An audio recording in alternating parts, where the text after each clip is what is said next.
Es imposible ser paraguayo sin una definición de propósito. ¿Cuál es nuestro designio colectivo? Es imposible ser paraguayo y no hacerse la pregunta ¿cómo no hemos desaparecido en la guerra contra la Triple Alianza? La pregunta es la siguiente: ¿muero por mi patria o muero con mi patria? La reconquista del Chaco ha sido un pacto político-social, militar, económico y financiero de todos los paraguayos. Hemos combatido a dictadores. Tenemos un premio Cervantes hablando una lengua indígena. Conquistamos trofeos deportivos alrededor del mundo. Nuestra imaginación cinematográfica ha ganado premios internacionales. Y hasta hemos podido extraer música de basura reciclada. De todas estas realizaciones nos hemos enorgullecido. Nuestra historia y nuestros valores todavía están con nosotros. Un futuro grandioso acaba de nacer y vos podés ser parte de esta historia.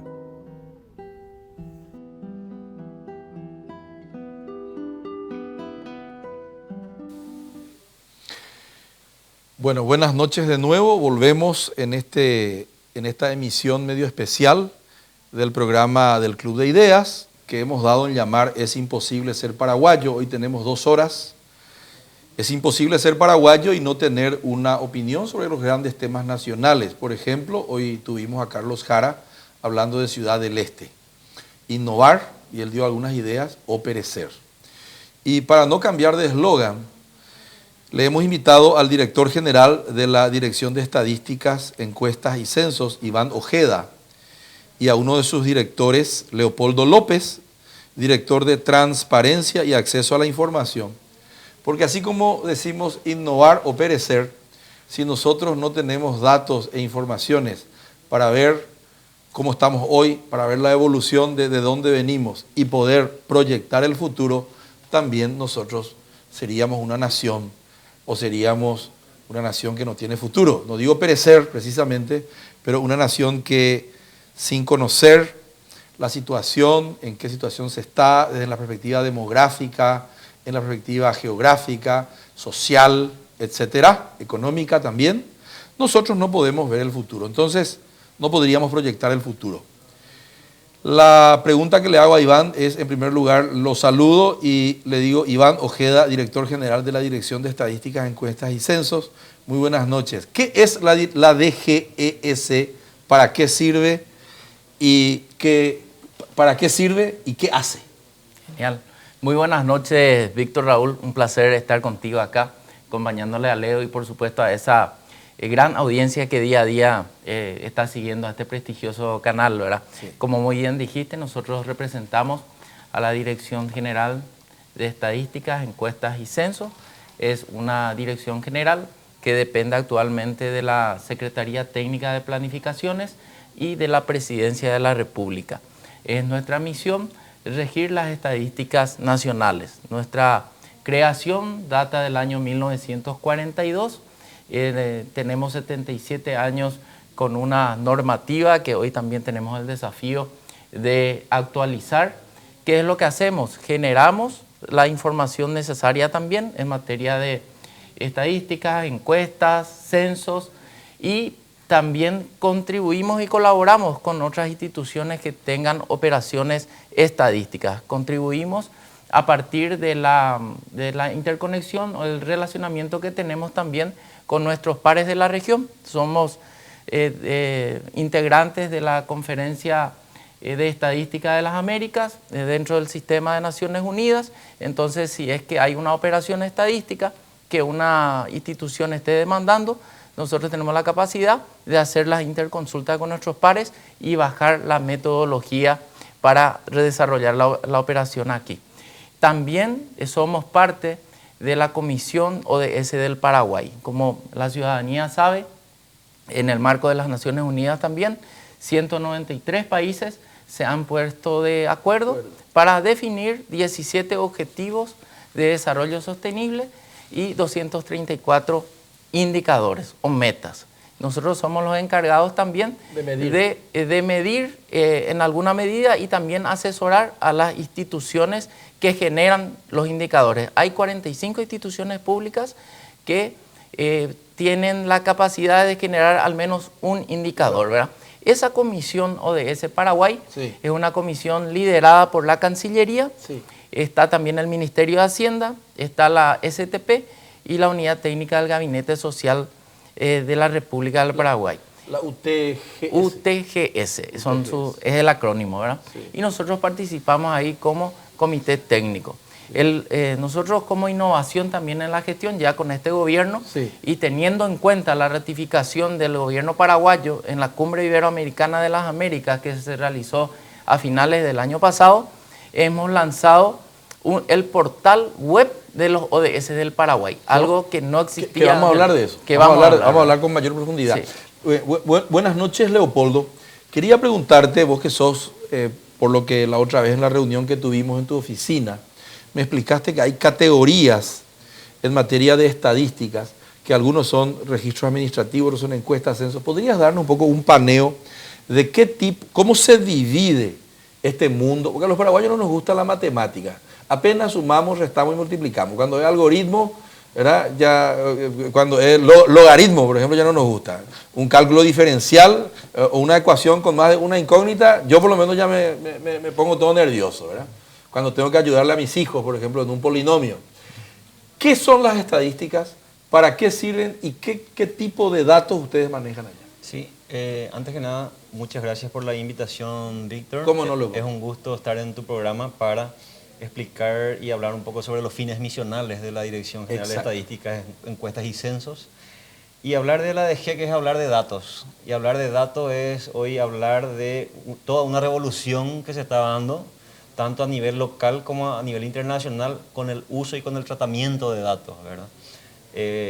No podemos concebir hoy que una organización pueda cumplir con sus fines sin administrar datos, sin manejar datos, y no está ajeno de eso el sector público, el gobierno. Los datos son para el gobierno un insumo estratégico que le permiten formular políticas públicas y evaluar justamente esas políticas públicas. Entonces, de ahí partimos de la base de que los datos son fundamentales para el gobierno y obviamente también para la ciudadanía. Sector público, privado. Así mismo. También es importante en relación a la consulta de las fuentes de las fuentes de datos estadísticos. Las principales fuentes de datos estadísticos hoy en día son tres y en la Dirección de Estadísticas son tres. En primer lugar la encuesta, en segundo lugar obviamente el censo, que es un trabajo muy importante y una fuente de datos estadísticos muy importante, y los registros administrativos que los tienen o lo generan hoy en día la mayor parte de las instituciones públicas y organismos públicos dependientes del Estado, ¿verdad? Para que tengamos una idea, un registro o todos los registros que tienen hoy los organismos públicos generan datos y son fuentes de producción de datos estadísticos. A esto los llamamos registros administrativos. Por ejemplo, para que la gente pueda entender, estamos viendo ahí el atlas de género que después vamos a explicar. Ellos van a ir pasando los videitos y podemos repetir, no se vayan a preocupar, y explicar específicamente en qué consiste. Por ejemplo, esta sí es una innovación, el tema de género está dentro de los ODS. Pero quiero volver a repetir, ¿qué es un registro administrativo? Según lo que me enseñaron acá mis compañeros, mis profesores de estadística, espero no haberme aplazado, en la Facultad de Salud de Estadística. Registro administrativo es saber, por ejemplo, cuántos niños están matriculados en la escuela número 1, en la escuela número 2, en la escuela número 3. Es eso, ¿verdad? Exactamente. En la primera serie, segunda serie, creo que se llama primera serie, segunda serie. Antes era primer grado, segundo grado, ya no recuerdo más, pero creo que es así. Entonces, saber cuántos niños están matriculados en registro administrativo, ¿es verdad? Sí, un número de cédula. Saber cuántos accidentes de tránsito registra la Policía Nacional es un registro administrativo. Sí. Okay. ¿Qué es un censo? ¿Y qué es una encuesta? Porque ahí ya me pierdo. Sí, cualquiera puede contestar. Sí. Estamos, mira, acá es una conversación de amigos. Complementando nomás también lo que decía sobre los registros, antes de hablarle de lo otro, ¿verdad? Está bien, existen los registros administrativos. Sí. Una cédula de identidad es un registro administrativo. Ah, claro. Pero lo que queremos hacer es, o sea, lo que las buenas prácticas estadísticas recomiendan es que esto esté estandarizado. Por ejemplo, los delitos, ¿cómo se registran los delitos? Y se va uno a la comisaría, hace una denuncia, ahí se toma un registro administrativo acerca de ese delito, ¿verdad? Después se va a la fiscalía y después termina en un juzgado, ¿verdad? Entonces lo que se pretende es que la clasificación del delito sea el mismo tanto en la comisaría, en la fiscalía y en el juzgado. ¿Para qué? Para que sea medible, ¿verdad? Y para que sea comparable rastreable y comparable con otros países, ¿verdad? Entonces existe una nomenclatura, una clasificación internacional en el caso de delitos. ¿Nosotros tenemos eso ya padronizado o no? No, lo que hoy está haciendo ya el Ministerio del Interior está aplicando, está estandarizando eso, ¿verdad? La gente un poco siempre confunde una encuesta con un censo, ¿verdad? Sí. ¿Cuál es la cuando hablamos de un censo, estamos hablando de ese operativo que realizamos cada 10 años, en donde llegamos a cada uno de los hogares y la representación está dada en cada una de las personas que habitamos el Paraguay. O sea, llegamos al hogar y le entrevistamos a todas las personas, ¿verdad? Y de ahí recabamos los datos. Cuando hablamos de encuesta, hablamos de una muestra representativa a un universo. Entonces, no le llegamos al 100% de las personas, pero sí tenemos una muestra que representa al universo. Y es lo que hacemos con la encuesta permanente de hogares. Sí. Por ejemplo, nosotros llegamos a 18.000 hogares durante todo el año, teniendo una muestra, digamos, representativa de todos los paraguayos. ¿En qué sentido? Medimos las condiciones de vida de las casas, vemos la materialidad, vemos si es que tiene agua corriente, si es que tiene servicios sanitarios. En educación vemos el grado de alfabetismo que tiene o de analfabetismo. Eso se puede inferir al total. Exactamente. Hay fórmulas. Sí, hay fórmulas.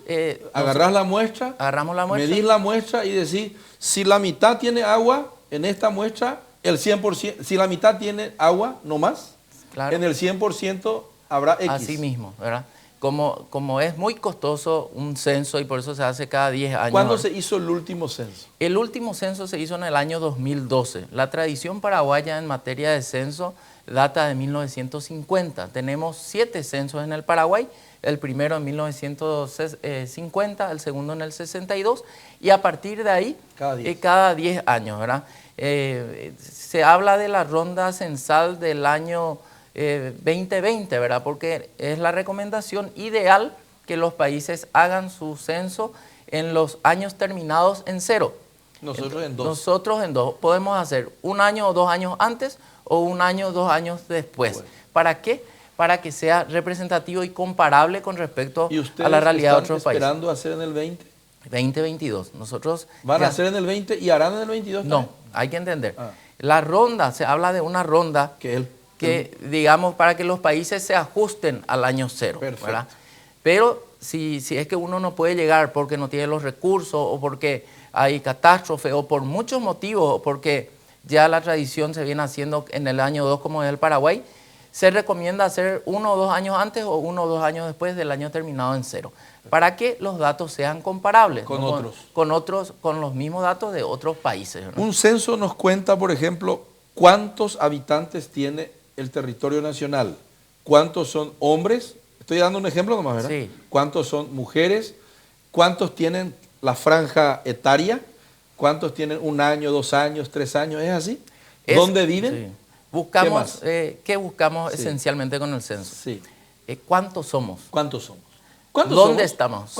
Según nuestras proyecciones, somos alrededor de 7.152.000 habitantes, ¿verdad? Interesante. La primera pregunta. ¿Cuántos son mujeres? ¿Cuántos somos? Sí.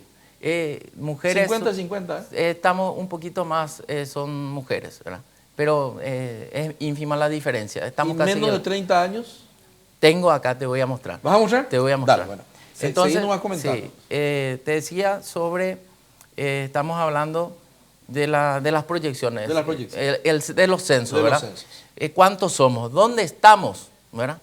Si estamos en la zona rural, si estamos en la zona urbana, cómo estamos, estamos viviendo, cómo son nuestras viviendas, cómo son los servicios a los cuales acudimos, cómo es nuestra educación, cómo es nuestra migración. Tiene elementos cualitativos también.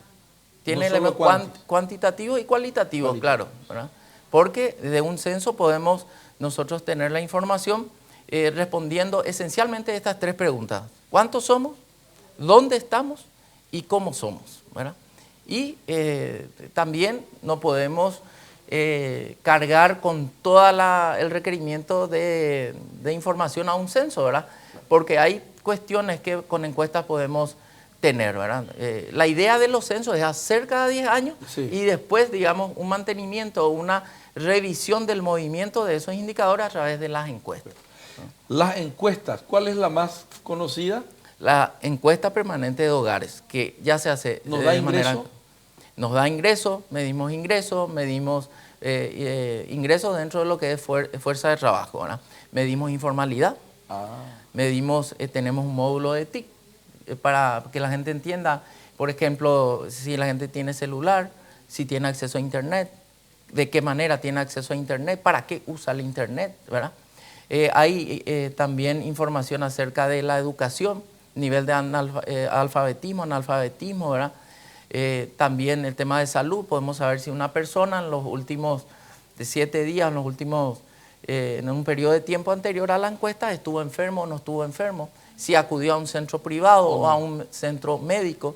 Eso es la encuesta. Esa es la encuesta. Ahora, no solamente hay un censo demográfico en Paraguay, yo he escuchado de un censo agropecuario y he escuchado de un censo económico. No sé si me pueden contar esos tres. Sí, un país es robusto a nivel de censo cuando tiene 3 operaciones censales, ¿verdad? Que son, la primera, el censo agropecuario, que el Paraguay el último creo que fue en el año 2008, si no recuerdo mal, y vamos a realizar el año que viene, se va a iniciar ya el censo agropecuario. Este es un proceso, es un censo que lidera el Ministerio de Agricultura y Ganadería, con un financiamiento del BID que ya está aprobado también y nosotros cooperamos como comisión técnica, ¿verdad?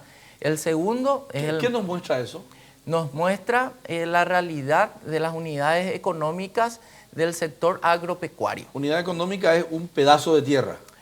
No precisamente, una unidad económica puede ser, es una empresa, una persona que puede ser formal o no informal, que desarrolla algún tipo de actividad económica. En el sector primario. En el sector primario. Primario, ¿verdad? Agropecuario. Agropecuario, ¿verdad?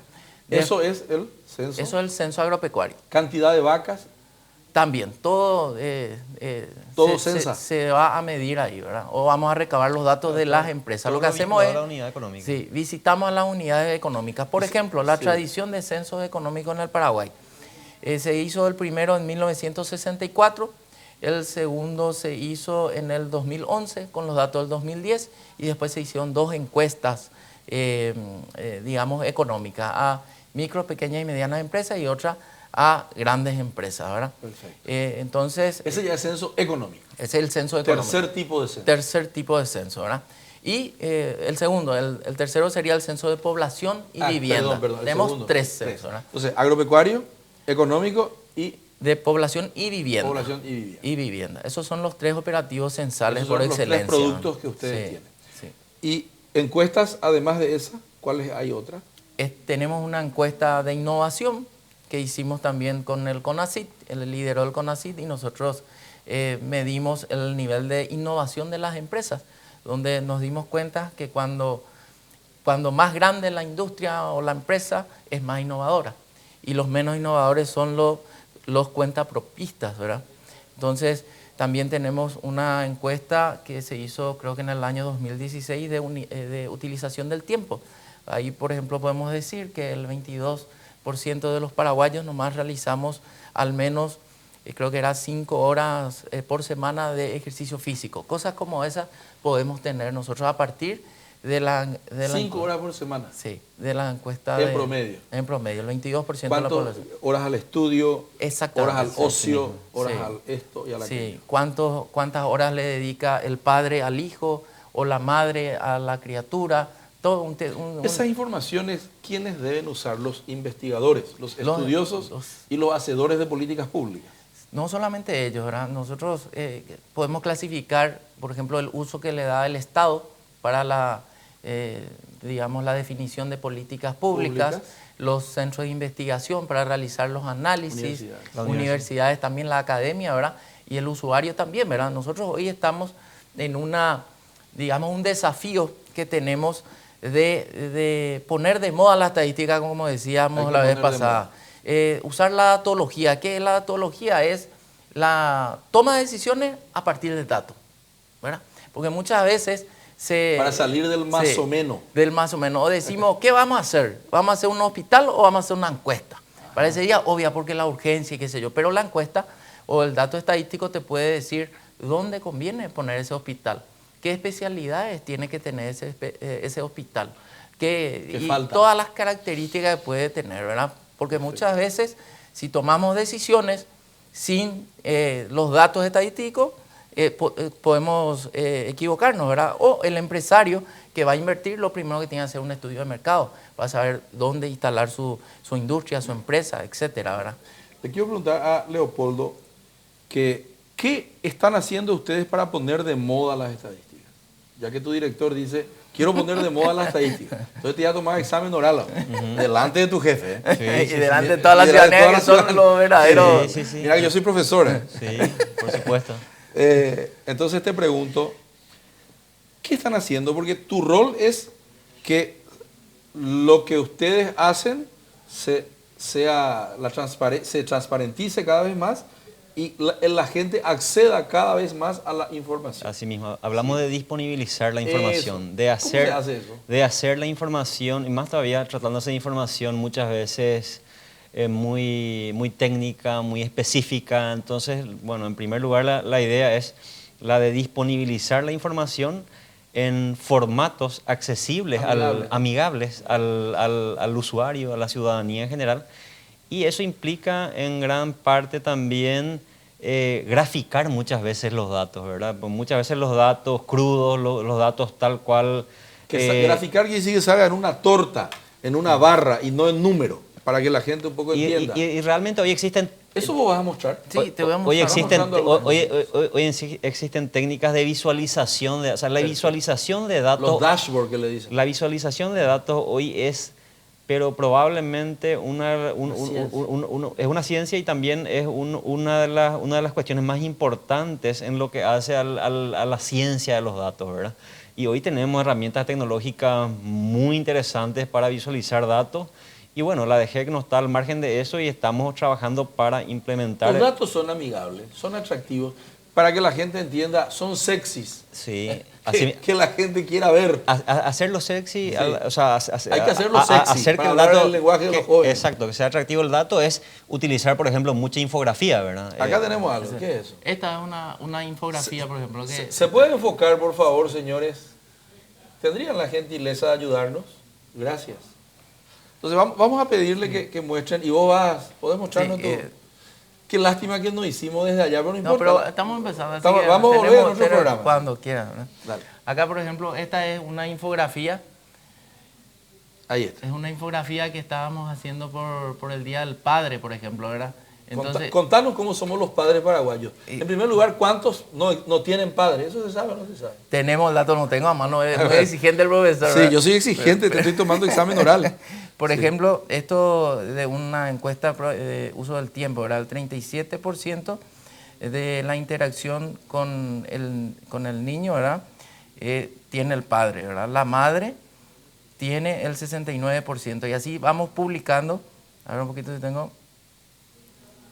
En el caso, hablamos de, dice acá, porcentaje de niños de 12 a 23 meses cuyos padres o madres biológicos o otra persona del hogar de mayor de 15 años interactúa, y ahí concluimos que el 26%, en el 26% de los casos interactúa el padre, en el 46% interactúa la madre y en el 30% interactúa otra persona, ¿verdad? Y así vamos publicando. Estos son flyers, ¿verdad? Lo que queremos es que esto sea amigable. ¿Qué queremos entender por amigable, verdad? que sea fácil de acceder y fácil de entender, ¿verdad? Porque al investigador de repente no le cuesta mucho. Porque sabe leer los Porque números. sabe dónde están los datos y qué sé yo, ¿verdad? El desafío es que una persona esté 7 segundos mirando nuestro flyer. Si logramos eso, ya logramos algo, ¿verdad?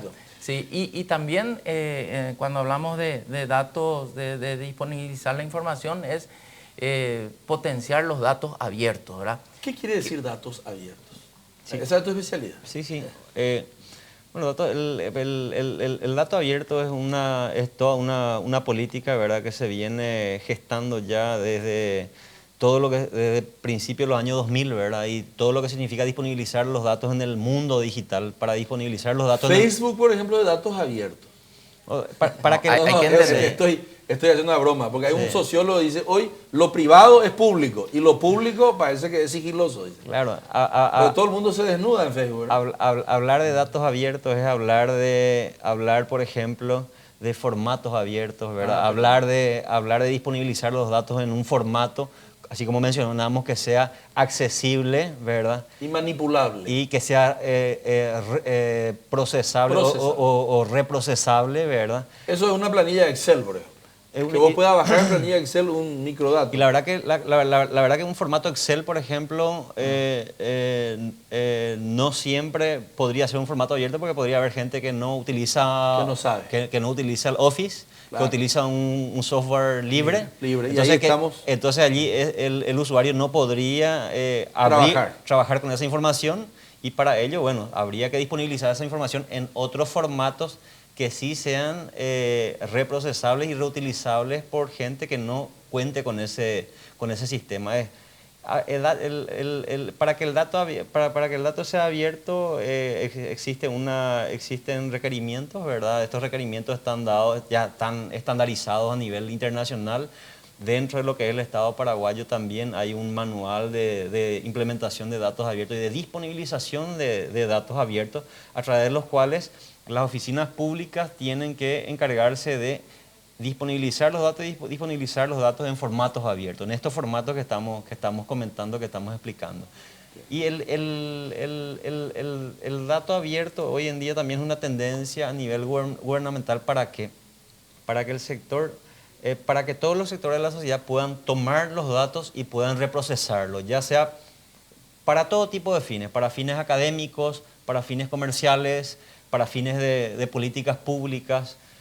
Hoy en día esa es la tendencia, y bueno, estamos viviendo la revolución de los datos abiertos. Se habla de la revolución de los datos abiertos, ¿verdad? Sí, otra innovación que hemos hecho nosotros en la gestión es disponibilizar, un poco con lo que decía Leopoldo, ¿verdad?, la cartografía, por ejemplo, porque el proceso censal implica una actualización cartográfica. Recorremos cada uno de los hogares de la República. En el 2012 eran cerca de 1.300.000 hogares. Ahora creemos que vamos a encontrar alrededor de 1.900.000 hogares, y vamos a recorrer casa por casa para tener la actualización cartográfica. Cartográfica quiere decir saber geográficamente dónde está. Georreferenciadamente dónde están los hogares, con la salvedad de que nosotros no revelamos la identidad de nuestra fuente. Toda la información que el ciudadano nos dé a nosotros protegemos dentro del formato del secreto estadístico. No podemos revelar, por ley no podemos revelar la fuente. Son solamente datos utilizados con fines estadísticos, ¿verdad? Entonces ahora disponibilizamos en formato de datos abiertos la cartografía de todos los hospitales del país. La gente puede entrar a nuestra página web y ver dónde están todos los hospitales públicos del país, ¿verdad? Públicos, hospitales grandes, hospitales medianos, pequeños, escuelas también en otra capa, y también las comisarías en esta etapa, ¿verdad? Esas tres. Todas las comisarías, subcomisarías están disponibles, ¿verdad? ¿De dónde surge? ¿Cuál es la idea, la filosofía del tema de datos abiertos, ¿verdad? Había un reclamo grande en una época contra los gobiernos. ¿Por qué el hermetismo de la información de los gobiernos, ¿verdad? Entonces, con datos abiertos lo que se quiere hacer es, reiterando un poco lo que decía Leo, disponibilizar en un formato libre, gratuito, los datos, para que el investigador pueda volver a reprocesar lo que nosotros hacemos y auditar nuestro trabajo, ¿verdad?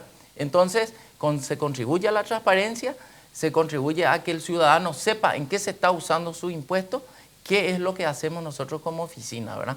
Claro. Entonces, Si somos transparentes, todos crecemos, ¿verdad? Hay países que invierten mucho en investigación y así desarrollan sus economías, ¿verdad? Entonces nosotros, a partir de nuestros procesos censales, económicos, también queremos disponibilizar cada vez más información para que ese innovador, ese, digamos, empresario, cuentapropista, innovador, tenga un mapeo inicial por lo menos de dónde ir a instalar su negocio. O tecnológico, ¿verdad? Hoy en día, Víctor, hay países que están fortaleciendo mucho el sector tecnológico y las empresas tecnológicas que se dedican a justamente tomar estos datos en formato abierto, reprocesarlos y generar valor agregado con estos datos. Por ejemplo, son conocidísimos casos hoy de empresas que están utilizando datos del ámbito de la agricultura, del ámbito de la meteorología, del ámbito de la educación, que desarrollan, por ejemplo, una aplicación, y esa aplicación te sirve para, por ejemplo, conocer proyecciones, como te comento, meteorológicas, o conocer proyecciones en cuestiones de agricultura. Claro. Es toda una revolución, ¿verdad? Ustedes saben que eso hoy tiene un nombre, yo no les voy a enseñar a ustedes, pero como yo estoy también un poco reflexionando y estudiando sobre eso, se llama inteligencia. Lo que ustedes hacen es, porque si vos procesás una información y esa información puede ser interpretada para después tomarse decisiones a partir de eso, eso es lo que le llaman inteligencia.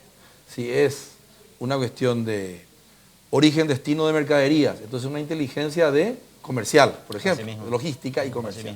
Si es una cuestión de pobreza, es inteligencia social, porque ¿dónde están los empobrecidos? ¿Verdad? Migraciones de gente que es expulsada a campo-ciudad, etcétera, etcétera. A eso, o sea que es muy importante que la gente que está viendo sepa que la Dirección General de Estadísticas y Censos en el Paraguay es una usina de inteligencia. En Paraguay nomás no hay todavía un ministerio de inteligencia o una agencia de inteligencia, tipo la CIA, o sea, son, ¿verdad?, con objetivos de defensa nacional, etcétera, ¿verdad? Pero la inteligencia no es solamente una cuestión James Bond, ¿verdad? 007. También está la inteligencia en otras dimensiones. ¿Qué me ibas a comentar? No, te comento en el sentido de lo que me manifestaba hoy. Hay una gran herramienta también, que es el análisis del Big Data, ¿verdad? Sí. Que el Big Data son los grandes datos, las grandes bases de datos, ¿verdad? Sí. Nosotros, entrando al Facebook, estamos describiendo nuestro perfil, muchas veces de consumo o de gusto, o de perfiles étnicos, hábitos, ¿verdad? Sí. Entonces, hoy hay campañas que se han realizado en base a nuestra descripción de consumo, por ejemplo, que metemos. La gente usa las redes sociales y está indirectamente o inconscientemente describiendo su perfil de consumidor. Y entonces, no solo en base a eso, de productos, ¿verdad? Sí, por ejemplo. También de consumidor de qué lee. Exactamente. Consumidor de información también, sí. Digo. Y hoy en Samsung, todos los teléfonos Samsung tienen un rastreador, ¿verdad? Uno puede suscribirse gratuitamente. ¿En serio? ¿Acá? Esperaba ir a pagar un rato. No sabía eso. Entonces, hay que pagar eso. Y esas herramientas hoy se están utilizando para operativos censales, ¿verdad? Sí, yo sé. Con algunas salvedades y cuidando también el secreto estadístico, que para nosotros es sagrado. Es importante mencionar también, Víctor, sin salir del componente de datos abiertos, de que eso está también estrictamente vinculado y es transversal a la transparencia. ¿Por qué transparencia y acceso a la información? Porque está demostrado a nivel también global de que los países que más apuestan a una política fuerte de datos abiertos son los países que tienen las democracias más fuertes. Aplausos. Y más fortalecidas. Hoy en día, por ejemplo, existe un índice que es el Open Data Index, ¿verdad?, donde uno puede acceder y puede ver cuáles son los países punteros o que figuran en el top 10, top 20 de datos abiertos, ¿verdad? Y eso tiene indicadores, ¿verdad? Y uno puede verificar, ¿verdad?, todos esos indicadores y enterarse de que, por ejemplo, Taiwán es el país puntero hoy en materia de datos abiertos a nivel global, sí, asimismo con un cumplimiento de casi el 100% del índice. Y bueno, no está más decir que eso permea también a la economía y bueno, hace que hoy las empresas tecnológicas de Taiwán puedan tomar esa información, puedan reprocesar esa información y puedan generar todo un ecosistema económico y bueno, un ecosistema también de empresas que se dedican a la reutilización, al reprocesamiento de esa información. Sí, eso que dijiste es fundamental. Resulta que la gente cree de que el Estado es algo que está allá y el ciudadano está acá. No, el ciudadano es el Estado. Porque Estado es territorio, población, poder y derecho. 4 elementos por lo menos me enseñaron a mí. Entonces nosotros somos el Estado. Los latinoamericanos pensamos que el Estado está allá. Y dice, espero que el Estado me ayude, dice. Él también forma parte del Estado y él va a formar parte del Estado cuanto más él tenga una participación dentro de la vida pública. El norteamericano, en cambio, los anglosajones son diferentes. Ellos saben que ellos son el Estado. Entonces, ellos tienen otra manera de ver el mundo. Pero nosotros estamos aprendiendo. Dice Robert Klitgar, un profesor que yo conocí en Estados Unidos, yo leo sus libros nomás, nunca lo he visto a él personalmente, pero dice que corrupción es igual a monopolio del poder más impunidad menos transparencia. Entonces, el elemento transparencia, que es donde ustedes trabajan fuertemente, la DGES, cuanto más transparente haga datos e informaciones a la ciudadanía, la gente no tiene que esperar para, por ejemplo, punirle a un gobernante que hizo propaganda engañosa con sus promesas de gobierno, no tiene que esperar 5 años para punirle. Porque si él se informa, digo yo, estoy nomás pensando en esto, él participa de la vida pública. Y hoy con las redes sociales, en realidad el político tiene que oír y la gente habla y él se convierte en un curador nomás de la opinión de la gente. Porque cualquiera puede editorializar cualquier cosa sobre cualquier hombre público hoy en las redes sociales. Hoy todos somos editorialistas. No hay que esperar que Benjamín Fernández Bogado escriba un editorial donde le baja la caña a la esposa del exdirector de IPS, que hoy es nuestro ministro de Hacienda, ¿verdad? Sin hacer juicio de valor, si él tiene razón o ella tuvo razón. Hoy hay editoriales que corren por las redes sociales donde se analiza la conducta de esa señora que dijo que todos nosotros éramos mediocres, entre ellos yo. Entonces, yo sé que ustedes no pueden opinar de eso, pero yo puedo opinar, ¿verdad? Pero en realidad, con todo respeto, merece todo el respeto, Benigno es una persona muy respetable y su señora también. Pero ellos tienen que chuparse la mandarina de que cualquier yaguaricay como yo, o cualquier yaguaricay como cualquier otro, le da con un caño y hace un editorial que dice, señora Eulerich, chúpese esta mandarina. Dice. Y ella tiene que tragarse, ¿eh? Y el señor Benigno se tragó. He visto que se tragó. Entonces, ¿a qué quiero ir? Que la calidad de la vida pública, que quiere decir la calidad de la vida política, va a mejorar cuando ustedes funcionen bien. Y cuando los datos de ustedes funcionen cada vez mejor. Y la gente dice, corrupción es igual al monopolio del poder, que es que a mayor monopolio, mayor corrupción, ¿viste? Directamente proporcional. Impunidad, a mayor impunidad, mayor corrupción. Cuanto menos se castiga una obra una obra de alguien que viola una ley, entonces mayor corrupción. Pero a mayor transparencia, menor corrupción. Es inversamente proporcional. Te regalo, esto no tiene copyright. Genial, para que vos hagas propaganda de tu... Sí. ¿Qué me ibas a contar al respecto? No, ¿y qué más estamos haciendo y qué podemos hacer más en transparencia? ¿Verdad? Contanos un poco de eso. Queremos, te comento que el Paraguay tiene la legislación más antigua en materia estadística. Contanos eso, te vas a transformar. Sí, queremos nosotros dar un paso adelante. ¿Vas a dar una primicia ahora entonces? Una primicia, ¿verdad? De hecho que ya venimos trabajando, pero anunciamos, ¿verdad?, que estamos trabajando conjuntamente con el ministro Carlos Pereira de la STP y el equipo también del Ministerio de Hacienda y por supuesto el ministro Julio Ullón en lo que pretendemos sea la ley INE, o sea, el Instituto Nacional de Estadística. ¿Dejarían de ser Dirección General de Estadística y Censo para ser como en el Brasil el IBGE? Exactamente. O en Chile el INE. El INE, ¿verdad? Instituto Nacional de Estadística. En América Latina, nosotros después de El Salvador somos el único país que funciona como Dirección General de Estadística. Entonces, ¿para qué queremos esto? Para tener mayor jerarquía, autonomía e independencia.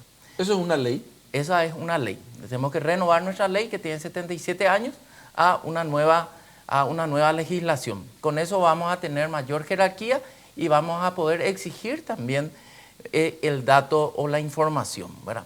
Exigirle a un ministerio que te pase el dato. Al sector público y al sector privado. Siempre con la salvedad del secreto estadístico, ¿verdad? Que está dentro de las buenas prácticas estadísticas, ¿verdad? Entonces, con eso va a haber un cambio de paradigma en el Paraguay, pero a nivel internacional va a ser apenas equilibrarnos a lo que está haciendo la región y el mundo en materia estadística, ¿verdad? Eso ya tiene dictamen favorable de la STP y ahora el Ministerio de Hacienda también en ese sentido va a dictaminar y en unos meses pretendemos que esté en el Parlamento también. Y hay mucha literatura acerca de los institutos nacionales de estadística y dicen que aquellos países, los países dictatoriales, por ejemplo, no quieren potenciar los institutos de estadística. Los demócratas. Claro, y las democracias sí, porque por un lado sirve para que el gobierno mida sus avances, pero por otro lado también el ciudadano es también cada vez más exigente, ¿verdad? Claro. Y puede exigir y podemos visualizar. Pero si mejoramos la calidad del dato, mejoramos la calidad de vida de la gente. Claro. Porque una persona que está fuera de la estadística es una persona alejada de ejercer sus derechos como ciudadano, ¿verdad? Pues no sabe nada. No, eso se llama una participación informada de la gente. Exactamente, ¿verdad? Ustedes están haciendo eso. Estamos trabajando en eso. ¿Cuándo ¿verdad? sale la ley? Y dependemos todavía del Parlamento, ¿verdad? Pero eso se va a presentar al Parlamento. El señor ministro Ullón está empujando con ustedes. Está empujando, él está liderando, claro que sí. Y ellos, todo el equipo, entendió que esta es una necesidad también, ¿verdad? Porque hay planes que el gobierno está realizando hoy y que nosotros nos toca como Oficina de Estadística medir el avance de esos planes. ¿Cuánto cuesta un censo? Un censo demográfico. Sí. Y de población y hogares. Vivienda, sí. Vivienda. La literatura de la región dice que cuesta entre 3 y 4 dólares y medio por persona censada. Entonces vamos a suponer 3 por 7, 21. Sí. 21 más alguna yapa, sí. 25 millones de dólares. Aproximadamente, ¿verdad? Puede ser más, menos, pero está en el orden de a 3 a 4 y medio dólares por persona. Nosotros en un préstamo de 1.000 millones de dólares, bonos soberanos, crédito que nos da el mercado financiero internacional, pagamos en uno de 1.000 millones, les cuento para que ustedes sepan, 60 millones de dólares año, 30 por semestre. En uno de esos bonos que emitió, no hago juicio de valor, emitió el gobierno del señor Cartes, en una de sus emisiones en el mercado internacional 60 palos en intereses que pagamos y a veces no se usa esa plata, está ahí, ¿verdad? Entonces no, es mucha plata, 25 millones de dólares para hacer un censo. ¿Y para qué queremos el censo? El Ministerio de Salud, para que la gente dimensione la utilidad del censo, el Ministerio de Salud va a comprar vacunas para el año que viene. Por ejemplo, y tiene que saber cuántos niños van a nacer o estimar, nosotros le estimamos. Las gobernaciones y los municipios reciben royalties de las represas para merienda escolar o para lo que la ley le permita hacer, ¿verdad? Nosotros con los datos de población que entregamos, según eso el Ministerio de Hacienda distribuye el dinero. Los niños necesitan eso yo no sabía, porque sí. Ustedes le dan los datos a ellos. Exactamente, en base a los datos de población, a tu municipio, al municipio donde vivís vos y tu familia, recibe los royalties de Itaipú según la población que tienen, ¿verdad? También el Ministerio de Educación tiene que programar cuántos kits escolares va a comprar, va a proveer, entonces son nuestras estimaciones las que necesitan, ¿verdad? Esto también es complementado con los registros administrativos, ¿verdad? Pero, y esencialmente, nosotros vamos con la actualización cartográfica, que es recorrer el país y ver qué hay en la República, le vamos a dar la infraestructura, lo que ya mencionamos, vamos a actualizar la infraestructura de hospitales para el Ministerio de Salud, la infraestructura, o para cualquier ciudadano, Datos porque esto es pacientes. público, esto va a ser datos abiertos. Si alguien quiere venir a invertir en hospitales, va a tener la radiografía de los hospitales, dónde están. Centros educativos, centros también policiales, ¿verdad? Y por supuesto ahora también nuevos caminos, la hidrografía nueva. Entonces, una serie de información también para el Ministerio de Obras Públicas, ¿verdad? También. Entonces, es dar información para la toma de decisiones en políticas públicas, ¿verdad? Claro. Para acertar, para comprar, para que la inversión realmente sea justa, ¿verdad? Perfecto. Yo quiero pasar un poco a un temita antes de que termine nuestra hora. Estamos ya por terminar. Me habías contado, Iván, que en materia de geografía ahora, porque no solamente hay estadística y hay geografía. En Brasil está Instituto Brasilero de Geografía y de Estadística. Sí. Ustedes también están metiendo su cuchara en la parte de geografía. Y me decías que Paraguay es un poco un gran agujero negro en materia de marcaciones de hitos fronterizos, porque necesitamos algunos elementos más modernos. ¿Cómo era eso? No, los hitos están bien delimitados, hechos, sí. ¿verdad? Pero hay, bueno, nosotros contribuimos porque el rector en el Paraguay es Sí. la dirección del Servicio Militar Geográfico. DICERGEMIL, ¿verdad? Por su acrónimo. Ellos son los que lideran, ¿verdad?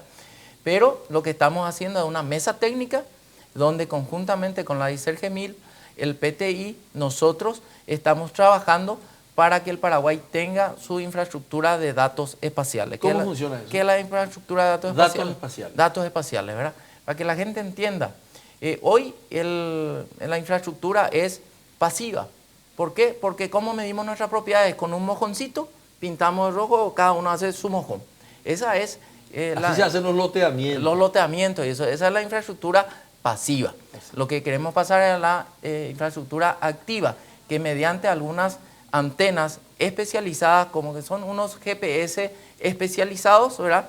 Miden el movimiento de la Tierra, que la Tierra no solamente gira, sino que también se mueve horizontalmente, ¿verdad? Para adentro y para afuera, ¿verdad? Mide, por ejemplo, los accidentes geográficos, los movimientos de tierra, ¿verdad? Y eso está, digamos, unificado a nivel mundial, y por eso decía un poco que el Paraguay está ausente en el mundo digital, digamos, ¿verdad? Estamos trabajando en una mesa de trabajo y también estamos coordinando acciones con la Dirección de Catastro, ¿verdad? Con quien tenemos un convenio, y también con la Dirección de Límites, ¿verdad? Que depende de la Cancillería, ¿verdad? Pero es importante mencionar que la DGEC cuenta con una dirección de cartografía, pero la dirección de cartografía y el trabajo que realiza la DGEC en materia cartográfica es con fines censales, ¿verdad? Está acotado la función. Hasta ahí nomás. Sí, el trabajo que se realiza internamente dentro de la DGEC en la dirección de cartografía, donde se cuenta con, por ejemplo, ingenieros geógrafos, se cuenta con recursos humanos especializados en el campo de la geografía, lo realiza la DGEC con fines censales. Y obviamente dispone de todas las herramientas tecnológicas, software de procesamiento de datos geoespaciales, ¿verdad? Como el QGIS, por ejemplo, que hoy es un software libre que permite procesar datos geoespaciales y generar cartografía para fines censales. Cuando hablamos de cartografía censal, tenemos que entender que tenemos un rango de tolerancia de 10 metros. Más 10 menos. más menos metros, ¿verdad?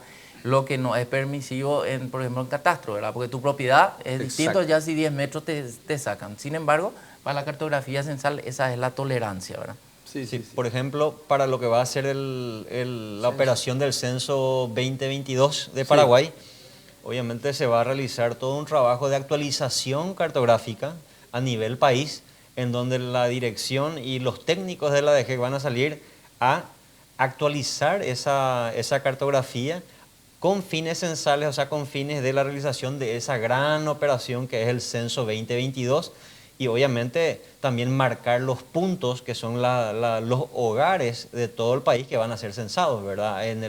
Para que te hagas una idea, en el censo anterior, en el censo del 2012, fueron censados más de 1.600.000 hogares, y esos son puntos que están georreferenciados en la cartografía digital con la que cuenta la DGEC. Eso está hoy en los servidores de la DGEC y obviamente eso se va a ampliar porque se amplía con la proyección de crecimiento demográfico, ¿verdad? Eso va a pasar casi a los 2 millones de hogares y cada hogar tiene que ser identificado y georreferenciado por el equipo técnico de la DGEC, ¿verdad? Ya utilizando dispositivos tecnológicos como tabletas, ¿verdad? Tablets, y con conexión a internet para ir georreferenciando cada punto. En tiempo real. Cada hogar en tiempo real, así mismo.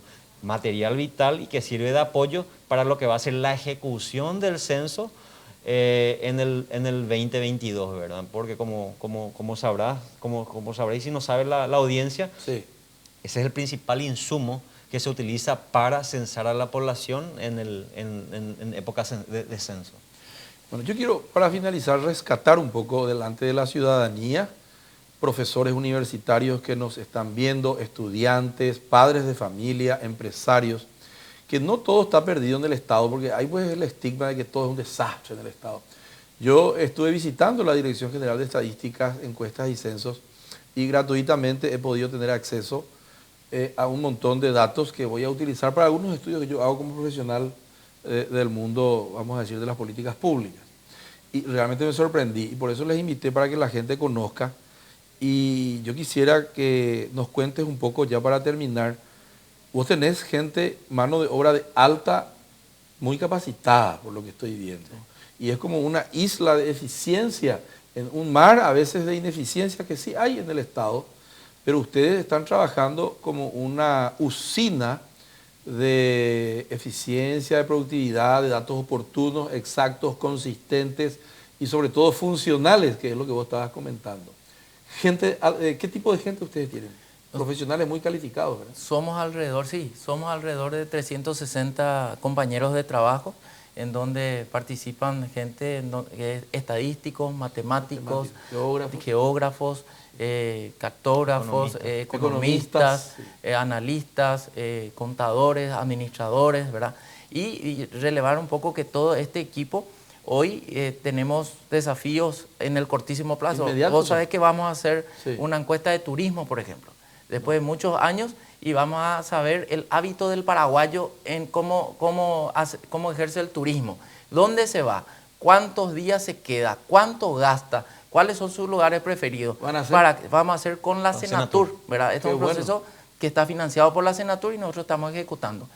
Va a ser un insumo para políticas públicas en materia de turismo para la Senatur y también información para aquellos empresarios que quieran venir a invertir en el Paraguay. Claro. Vamos a hacer una encuesta para ver el tema de la seguridad. Vamos a evaluar la seguridad, los perfiles de delincuenciales, lo que hay por medio también, ¿verdad?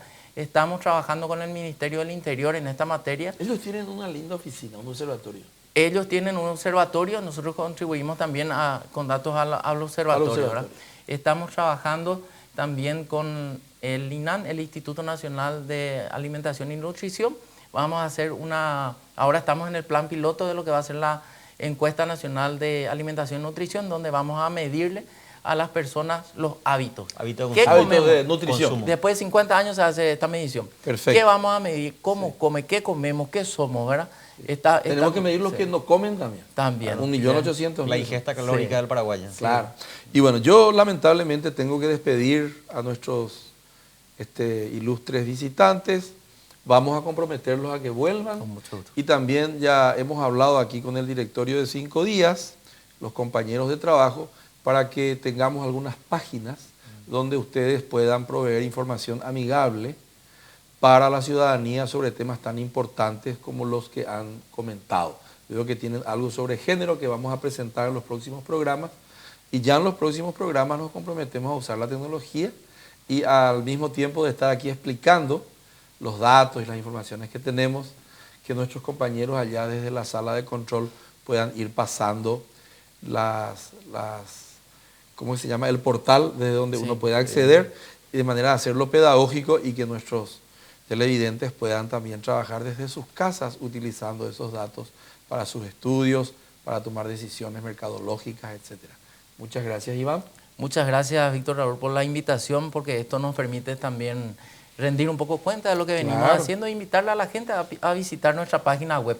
Y también hay un calendario de publicaciones dentro de las buenas prácticas estadísticas. Sí. La gente puede entrar y esperar nuestras publicaciones. ¿Qué se actualiza? Que se actualizan, publicamos y nos invitan acá y les ponemos a ustedes en privado. Muchas gracias. Gracias, Leopoldo. Muchas gracias, Víctor, a las órdenes y disponibles siempre para dar información y facilitar toda la producción en materia de datos estadísticos de la ADG.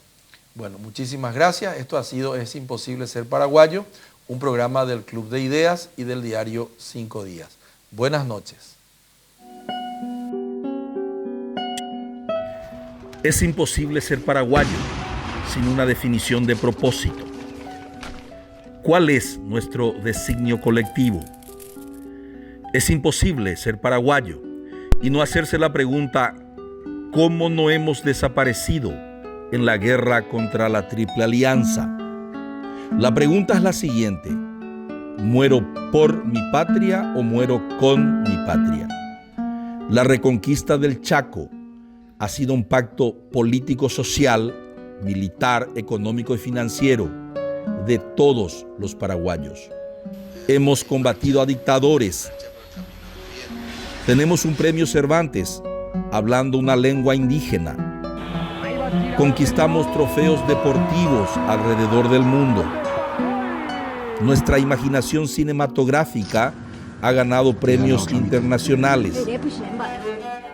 Y hasta hemos podido extraer música de basura reciclada. De todas estas realizaciones nos hemos enorgullecido. Nuestra historia y nuestros valores todavía están con nosotros. Un futuro grandioso acaba de nacer y vos podés ser parte de esta historia.